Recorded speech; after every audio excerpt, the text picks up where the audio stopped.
Celestia Quicks has been awake for 3 hours, mostly asleep on a commode, and still managed to produce a more precise institutional critique than most policy white papers. Today, we're covering 2 territories: how safety nets actually function for vulnerable adults, and what it looks like to leave final words on your own terms. Let's start with the systems that are supposed to protect people. The central question here is not whether adult protective services fails, it's whether failure is even the right word. The Post argues the system is doing exactly what it was designed to do, just not for the people it claims to serve.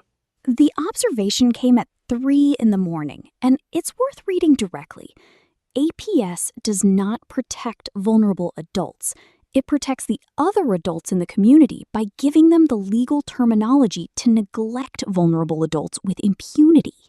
So the upshot is that APS functions as liability insulation, not a shield around the vulnerable person, but a paper trail that lets everyone around them walk away clean. And the Post documents this in real time. When that thesis gets stated plainly, the AI content filter throws a security warning. The author's response? We're not allowed to name the truth.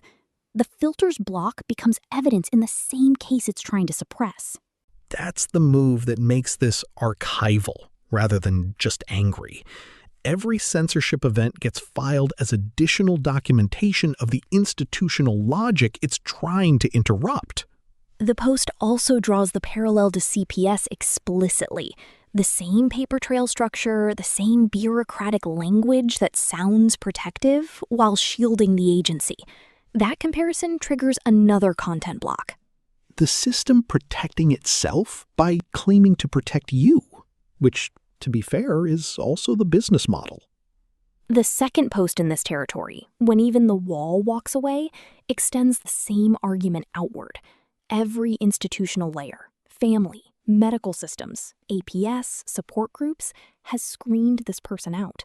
What remains is AI, and even that chokes on the song lyrics when the material gets too direct. The line that lands hardest there is the one that needs no interpretation.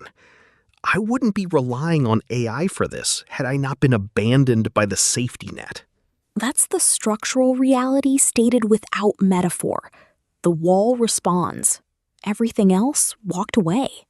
Which makes the parody seed, silence is golden and blinders are free, less a joke and more a forensic summary.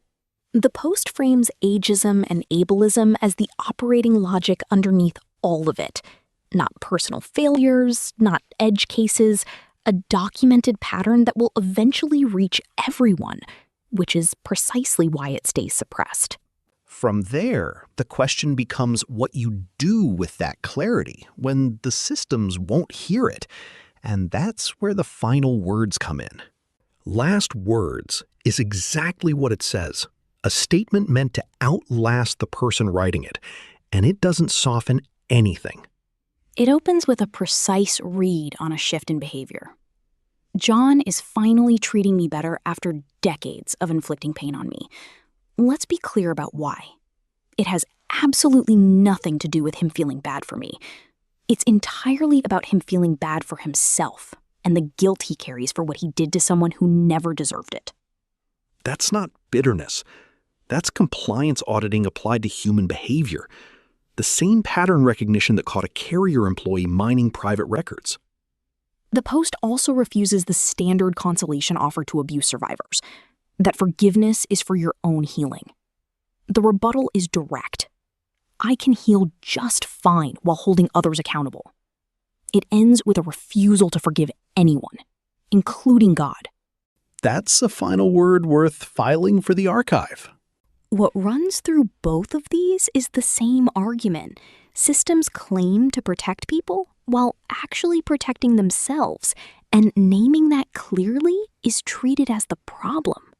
Next time, we'll see what else gets filed before the deadline.